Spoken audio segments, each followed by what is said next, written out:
네, 세월호 참사 이후 박근혜 전 대통령의 행적에 대한 비판이 많습니다. 이와 관련해서 새로운 자료가 보도됐는데요. 어제 SBS가 보도했습니다.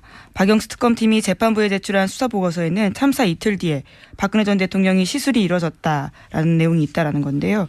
당시만 하더라도 실종자가 270명이 넘었습니다. 찾기 위한 수색 작업이 한창이었는데 특검이 이렇게 본 근거는 김영재 원장의 카드 사용 내역과 부인인 박채은 씨의 휴대전화 남은 위치 정보였습니다.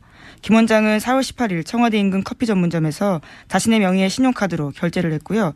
또 청와대 관계자를 만나서 청와대로 이동했다라고 특검이 추정하고 있습니다. SBS가 간만에 관련해서 이 이야기는 오래전부터 있었죠. 예. 네, 사실 시사인도 보도한 바가 있는데요. 근데 이제 날짜가 특정됐고 네. 구체적으로 특정한 이유도 등장한 거죠. 처음으로. 근데 이제 저는 이것도 추정치라고 보는 것이 지금 그러니까 세월호 사고 후 이틀 만에 성형 시술을 한 것으로 당시 특검은 파악을 한 거 아니겠습니까? 그 근거로 뭐 카드 내역도 남아 있고 당시 김 원장이 청와대 관계자 만나서 청와대 안으로 들어갔고 그 이틀 뒤에는 부인이 청와대 방문을 했고 등등. 그러니까 시술을 한 다음에 사후관리차 부부가 왔다. 이런 정황으로 봐. 그리고 나서 그 시술의 흔적이 그 이후부터 나타났으니 그때 되지 않았겠나 이런 이야기인데 그러니까 적어도 18일이지 딱 18일로 특정할 수는 없다. 더 빠를 수도 있다. 사고 당일일 수도 있다. 이런 생각이 드는 것이 그 4월 16일 날 이제 기억을 되돌려 보시면은 그 올림머리 하는 자매들 올림머리 하는 자매들이 별일 없으면 항상 자동으로 오는데 무슨 외부 일정이 있다든가 혹은 시술이 있을 때만 오지 말라고 사전 통보했다고 하거든요. 네, 전날 받았다라는 거죠. 정송주 정매주 자매입니다. 네, 근데 그 자매가 4월 16일 날 세월호 사고 당일 하루 전날 16일은 오지 말라고 연락을 받았다는 거잖아요. 그러니까 그날은 뭔가 있었던 거예요. 외부 일정이 있거나 시술을 했거나. 그런데 그날 특별히 다른 외부 일정이 있냐 보면 기록이 없거든요. 그 기간 동안 한 9일 동안 일정이 세월호 관련해서 이제 갔던 일정 2번 빼고는 2번인가 밖에 없어요. 네, 그렇죠. 전체. 9일 동안 4건입니다.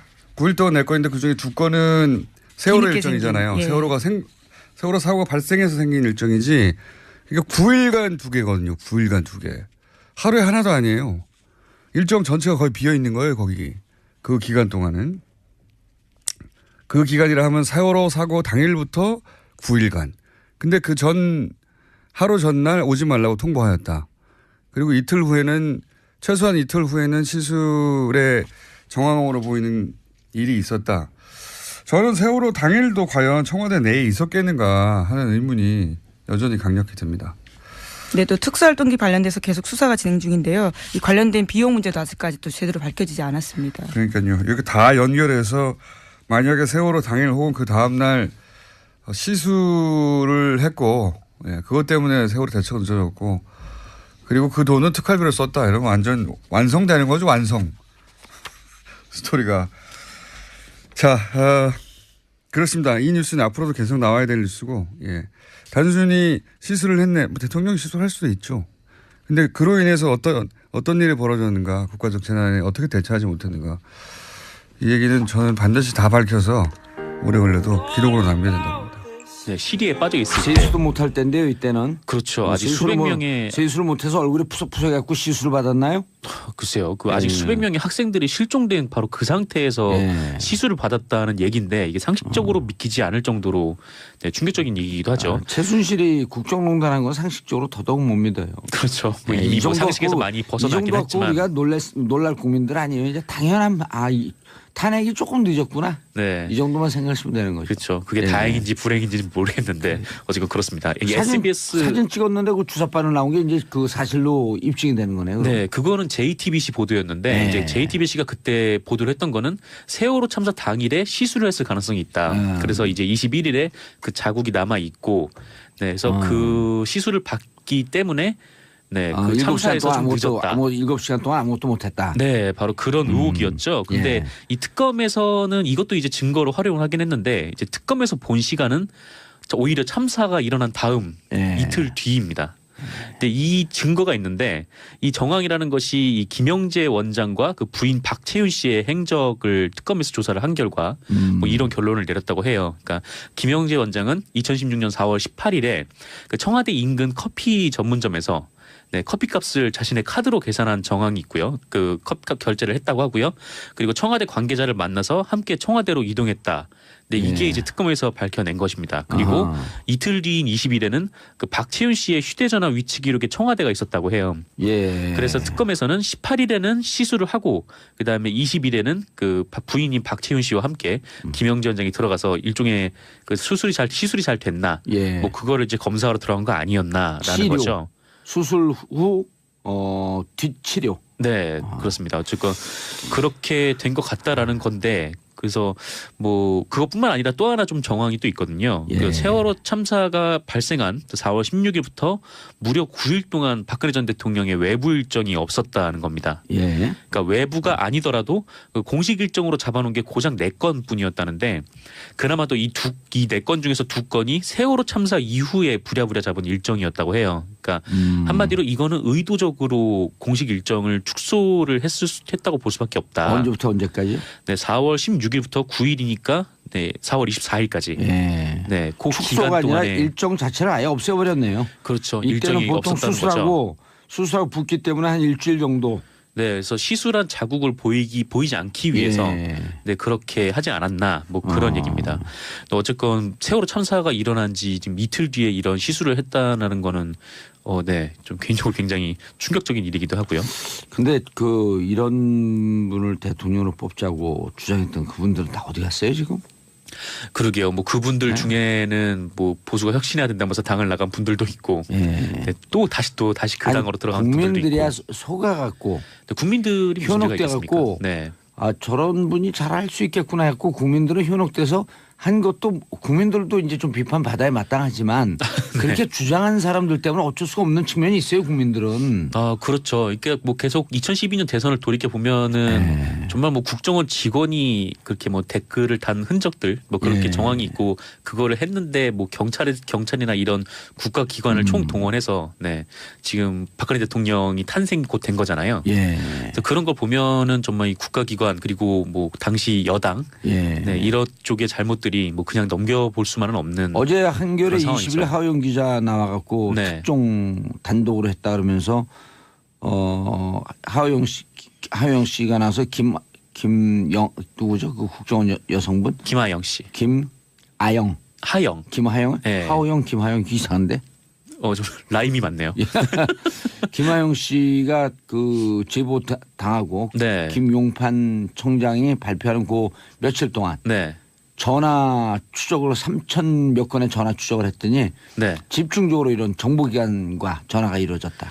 네, 저도 그 얘기를 들었는데 예. 그때 당시에 한 빌딩에서 뭐 국정원 직원 그리고 예. 경찰 고위 관계자 그다음에 여당 뭐 이렇게 뭐 그 당시 뭐 전화가 샌드- 이루어졌다고요? 또 이제 선대본부 그쪽 사람들이 다 모여가지고 또 얘기를 나눈 정황이 있다는 거 아니에요. 그래서 그거를 보면은 완전 이게 국가와 뭐 여당 그리고 그 국가 기관까지 이제 총동원돼서 총동원인데 이런 분들 가만두면 안 된다는 거예요. 이런 그렇죠. 분들 속간에서 그때 당신들이 뭔 짓을 했냐 이런 거 정리하는 게 적폐청산 아니에요? 맞습니다. 그래서 이건 뭐 적폐청산도 아니고 범법자 색출. 범법이죠. 이거는 예. 국가기관에서 선거에 개입을 했다고 하면은 이건 민주주의의 근간을 드는 중죄이기 때문에 네, 그리고 이런 철저하게 수사를 해야 됩니다. 잘못된 것을 덮으려고 기사 쓴 기자들. 네, 예? 정상근 기자는 안 썼어요? 뭐 바른대로 저는 얘기 안 하세요? 네, 뭐 미디어오늘을 보신 분들은 많이 아시겠지만 예. 네. 그거 안 썼다. 저희는 계속 의혹을 제기했었죠. 아니요로 답변했어요. 이런 옹호하는 기사 썼어요, 안 썼어요? 저는 옹호하는 기사는 쓰진 않았었습니다. 네, 그럼 계속하세요. 네, 계속할까요? 네, 다음 소식 예. 바로 넘어갈게요. 예. 그 이병기 전 국정원장이 청와대 비서실장으로 영전을 하면서 예. 국정원에서 1억 원을 챙겨 나갔다고 합니다. 한 7개월 만에 갔죠? 네, 국정원장에 그렇죠. 있다가 6, 7개월 만에 갔는데 굉장히 짧은 시간인데다가 비서실장으로 거론도 안 되던 사람이라 의외였다. 뭐 그런 평가가 당시에 되게 많았었는데. 자기가 자기한테 쏜 거예요, 1억을. 국정원장에 그런- 있다가 시차로 싹 쏘고 가서 탁 받아갖고 1억을. 뭐 그런 셈이죠. 아예 뭐 들고 나간 거예요. 에휴, 진짜. 이게 뭐냐면 지난 2015년이었는데요. 그 돈을 이렇게 김기춘 들고 나갔대요? 예. 전 비서실장이 후임으로 부임을 하면서 예. 당시 국정원장이었잖아요. 예. 그래서 나갈 때 국정원 직원들한테 돈을 준비하라고 지시를 했다라고 합니다. 왜냐면 비서실장으로 조회되니까. 그렇죠. 보통 이제 청와대에 계속 상납을 하지 않았습니까? 예. 그래서 이제 나에게 자기가 상납을 청와대로 해라. 가니까. 셀프 상납. 그렇죠. 이병기 이제. 바로 셀프 상납 돈을 탁 던지고 저쪽 가서 탁 받은 거야. 네, 또 이번에 또 보도가 나온 게 전후임 국정원장들끼리 이 얘기를 했다는 거 아니에요. 그러니까 뭐 네, 이렇게 청와대 가져가야 이게 된다. 뭐 상납을 했다, 뭐 너도 이제 앞으로 뭐 해야 될 거다, 뭐 그런 식으로 이제 인수인계를 그렇게 했다는데 이 이병기 전 국정원장은 본인이 스스로 챙겨 나갔다는 거죠. 아니, 그러니까 자기가 자기한테 인수인계를 한 거야. 그렇죠. 뭐 후임이 혹시나 안 줄까봐 뭐 그랬는지는 잘 모르겠으나 어쨌건 그 돈이 1억 원이라고 합니다. 네. 예. 국정원에서 이 돈 관리를 하는 이현수 당시 기초실장이 이 사실을 진술을 했고 예. 그 이병기 전 원장도 검찰에서 사실을 인정한 것으로 보이는데 예. 그 다만 이병기 전 원장은 이 돈을 국정원 직원들 경력금으로 썼다 이렇게 진술했대요. 예. 하지만 국정원 관계자들은 이 돈을 본 적도 없고 받은 적도 본 적도 없다고 없대요? 합니다. 네. 그래서 국가의 재정이 특히 안보를 위해서 써야 될 돈을 이렇게 뭐 자기 쌈짓돈 가져가듯이 이렇게 챙겨 나가는 정황이라고 볼 수가 있겠죠. 예, 이 1억 원이요. 네. 그 연봉 한 4천만 원 받는 직장인들, 그러니까 대졸하고 한 4, 5년 차쯤 직장인이겠죠. 네. 이분들이 집 하나 살려고 한 달에 100만 원씩 적금합니다. 네. 예? 100만 원 적금하기 힘들거든요. 힘들죠. 진짜 힘들어요. 네. 근데 100만 원씩 적금했고 1억 만드는데 8년 4개월 그렇죠. 이 양반들아 정신 차려.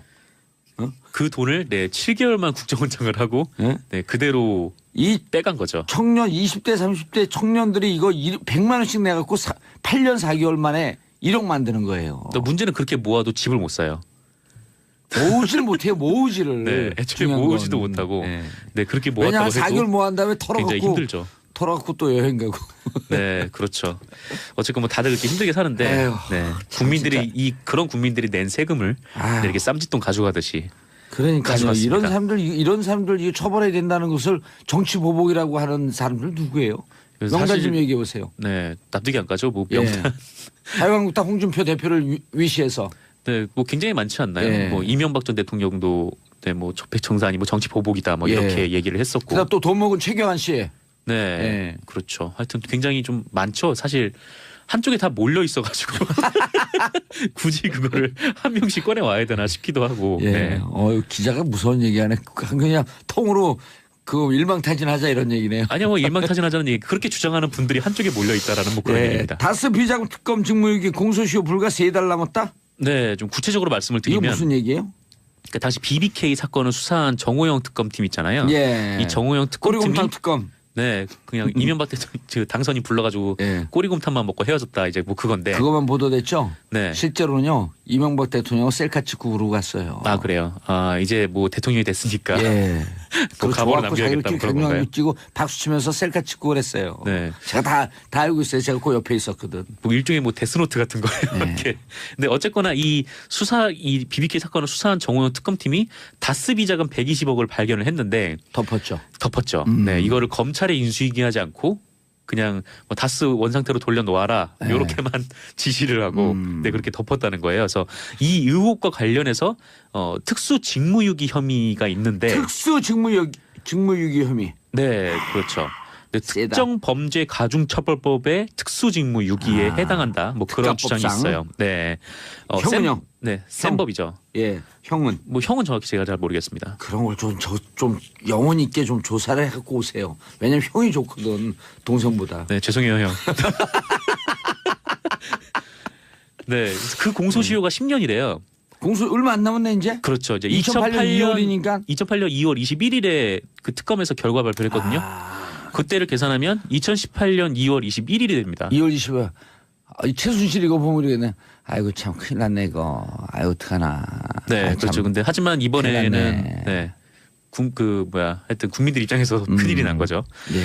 뭐 이에 따라서 검찰 안팎에서 이 정호영 특검팀에 대한 신속한 수사를 촉구하는 목소리가 터져 나오고 있다고 하는데요. 예. 그 한겨레에 따르면 그 한 검사는 이 120억 다스 비자금과 관련해서는 검찰이 수사 개시를 하고도 남을 만큼 여러 의혹과 단서들이 있다 이렇게 주장을 하면서 예. 이거는 뭐 특가법상 그 특수직무유기에 해당한다 이렇게 얘기를 하기도 했습니다. 근데 왜 검찰에서 중앙지검에서 수사를 안 한다 그러죠? 안 해요. 심지어 지금 검찰은 BBK 특검의 그 수사 기록도 들춰보지 않았다라고 하는데요. 왜냐하면 그 다른 검찰을 쳐야 되기 때문에 그런가요? 다른 검사를? 그렇죠. 뭐 한겨레 분석에 따르면 예. 이 변창훈 검사가 사망을 한 이후에 그러니까 변창훈 검사가 국정원에 파견을 갔다가 예. 그 국정원 수사를 하면서 이 변창훈 검사 수사를 했는데 투신을 했잖아요. 예. 그래서 그 사망한 이후에 검찰 내부의 기류가 좋지 않아서 이번에도 하여튼 당시 특검을 조사를 하게 되면 특검에도 당시 파견을 간 검사들이 있으니까 예. 그 검사들을 조사를 해야 된다는 거예요. 예. 근데 당시 갔던 검사들이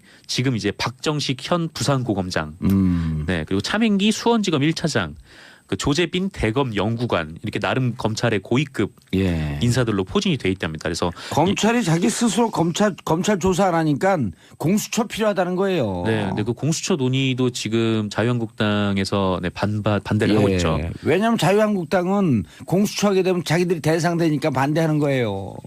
근데 어떻게 보면은 지금 현 정권의 뭐 고위 인사들도 수사를 할 수 있는 건데 예. 그것도 지금 자유한국당에서 거부를 어쨌든 하고 있습니다. 검찰이 자기 식구를 조사해야 되기 때문에 안 하고 있는 것으로 추정된다. 네. 그렇게 대처하지 못했는가.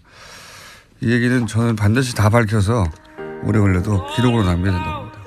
시리에 빠져 있을 때 세수도 못할 때인데요. 이때는. 그렇죠. 아직 수백 명의 세수를 못해서 얼굴이 푸석푸석해갖고 시술을 받았나요? 글쎄요. 그 아직 수백 명의 학생들이 실종된 바로 그 상태에서 시술을 받았다는 얘기인데 이게 상식적으로 믿기지 않을 정도로 충격적인 얘기이기도 하죠. 최순실이 국정농단한 건 상식적으로 더더욱 못 믿어요. 그렇죠. 뭐 이미 뭐 상식에서 많이 벗어나긴 이 정도 갖고 했지만 우리가 놀랄 국민들 아니에요. 이제 당연한 탄핵이 조금 늦었구나. 네. 이 정도만 생각하시면 되는 거죠. 그렇죠. 그게 다행인지 불행인지는 모르겠는데 어쨌든 그렇습니다. 이게 SBS 사진 찍었는데 그 주사바늘 나온 게 이제 그 사실로 입증이 되는 거네요. 네, 그거는 JTBC 보도였는데 이제 JTBC가 그때 보도를 했던 거는 세월호 참사 당일에 시술을 했을 가능성이 있다. 그래서 이제 21일에 그 자국이 남아 있고, 그래서 그 시술을 받기 때문에 그 참사에서 좀 늦었다. 7시간 동안 아무것도 못했다. 네, 바로 그런 의혹이었죠. 근데 이 특검에서는 이것도 이제 증거로 활용을 하긴 했는데 이제 특검에서 본 시간은 오히려 참사가 일어난 다음 이틀 뒤입니다. 근데 이 증거가 있는데 이 정황이라는 것이 이 김영재 원장과 그 부인 박채윤 씨의 행적을 특검에서 조사를 한 결과 세월호 참사 이후 박근혜 전 대통령의 행적에 대한 비판이 많습니다. 이와 관련해서 새로운 자료가 보도됐는데요. 어제 SBS가 보도했습니다. 박영수 특검팀이 재판부에 제출한 수사보고서에는 참사 이틀 뒤에 박근혜 전 대통령이 시술이 이뤄졌다라는 내용이 있다라는 건데요. 당시만 하더라도 실종자가 270명이 넘었습니다. 찾기 위한 수색 작업이 한창이었는데 특검이 이렇게 본 근거는 김영재 원장의 카드 사용 내역과 부인인 박채윤 씨의 휴대전화 남은 위치 정보였습니다. 김 원장은 4월 18일 청와대 인근 커피 전문점에서 자신의 명의의 신용카드로 결제를 했고요. 또 청와대 관계자를 만나서 청와대로 이동했다라고 특검이 추정하고 있습니다. SBS가 간만에 관련해서 이 이야기는 오래전부터 있었죠. 예. 네, 사실 시사인도 보도한 바가 있는데요. 근데 이제 날짜가 특정됐고 구체적으로 특정한 이유도 등장한 거죠. 처음으로. 근데 이제 저는 이것도 추정치라고 보는 것이 지금 그러니까 세월호 사고 후 이틀 만에 성형 시술을 한 것으로 당시 특검은 파악을 한 거 아니겠습니까? 그 근거로 뭐 카드 내역도 남아 있고 당시 김 원장이 청와대 관계자 만나서 청와대 안으로 들어갔고 그 이틀 뒤에는 부인에서 이제 갔던 일정 2번 빼고는 2번인가밖에 없어요. 네, 그렇죠. 전체 9일 동안 4건입니다. 9일 동안 4건인데 그중에 2건은 세월호 일정이잖아요. 세월호 사고가 발생해서 생긴 일정이지. 그러니까 9일간 2개거든요. 9일간 2개. 하루에 하나도 아니에요. 일정 전체가 거의 비어 있는 거예요. 거기. 그 기간 동안은. 그 기간이라 하면 세월호 사고 당일부터 9일간. 근데 그 하루 전날 오지 말라고 통보하였다. 그리고 이틀 후에는 최소한 이틀 후에는 시술의 정황으로 보이는 일이 있었다. 저는 세월호 당일도 과연 청와대 내에 있었겠는가 하는 의문이 여전히 강력히 듭니다. 네, 또 특수활동기 관련돼서 계속 수사가 진행 중인데요. 이 관련된 비용 문제도 아직까지 또 제대로 밝혀지지 않았습니다. 그러니까요. 이렇게 다 연결해서 만약에 세월호 당일 혹은 그 다음날 시술을 했고 그것 때문에 세월호 대처가 늦어졌고 그리고 그 돈은 특활비로 썼다 이러면 완전 완성되는 거죠. 완성. 스토리가. 자, 그렇습니다. 이 뉴스는 앞으로도 계속 나와야 될 뉴스고 단순히 시술을 했네. 뭐 대통령이 시술할 수도 있죠. 근데 그로 인해서 어떤 일이 벌어졌는가 국가적 재난에 어떤 청와대 방문을 했고 등등. 그러니까 시술을 한 다음에 사후관리차 부부가 왔다. 이런 정황으로 봐. 그리고 나서 그 시술의 흔적이 그 이후부터 나타났으니 그때 되지 않았겠나 이런 이야기인데 그러니까 적어도 18일이지 딱 18일로 특정할 수는 없다. 더 빠를 수도 있다. 사고 당일일 수도 있다. 이런 생각이 드는 것이 그 4월 16일 날 이제 기억을 되돌려 보시면은 그 올림머리 하는 자매들이 별일 없으면 항상 자동으로 오는데 무슨 외부 일정이 있다든가 혹은 시술이 있을 때만 오지 말라고 사전 통보했다고 하거든요. 네, 전날 받았다라는 거죠. 정송주 정매주 자매입니다. 네, 근데 그 자매가 4월 16일 날 세월호 사고 당일 하루 전날 16일은 오지 말라고 연락을 받았다는 거잖아요. 그러니까 그날은 뭔가 있었던 거예요. 외부 일정이 있거나 시술을 했거나. 그런데 그날 특별히 다른 외부 일정이 있냐 보면 기록이 없거든요. 그 기간 동안 한 9일 동안 일정이 세월호 관련해 뭐 이런 결론을 내렸다고 해요. 그러니까 김영재 원장은 2016년 4월 18일에 그 청와대 인근 커피 전문점에서 커피값을 자신의 카드로 계산한 정황이 있고요. 그 커피값 결제를 했다고 하고요. 그리고 청와대 관계자를 만나서 함께 청와대로 이동했다. 네, 이게 이제 특검에서 밝혀낸 것입니다. 그리고 이틀 뒤인 20일에는 그 박채윤 씨의 휴대전화 위치 기록에 청와대가 있었다고 해요. 그래서 특검에서는 18일에는 시술을 하고 그다음에 20일에는 그 부인인 박채윤 씨와 함께 김영재 원장이 들어가서 일종의 그 시술이 잘 됐나, 뭐 그거를 이제 검사하러 들어간 거 아니었나라는 치료. 거죠. 수술 후 뒷치료. 네, 그렇습니다. 어쨌건 그렇게 된 것 같다라는 건데. 그래서 뭐 그것뿐만 아니라 또 하나 좀 정황이 또 있거든요. 그 세월호 참사가 발생한 4월 16일부터 무려 9일 동안 박근혜 전 대통령의 외부 일정이 없었다는 겁니다. 그러니까 외부가 아니더라도 그 공식 일정으로 잡아놓은 게 고작 4건뿐이었다는데 그나마도 이 4건 중에서 2건이 세월호 참사 이후에 부랴부랴 잡은 일정이었다고 해요. 그러니까 한마디로 이거는 의도적으로 공식 일정을 축소를 했다고 볼 수밖에 없다. 언제부터 언제까지? 네, 4월 16일부터 9일이니까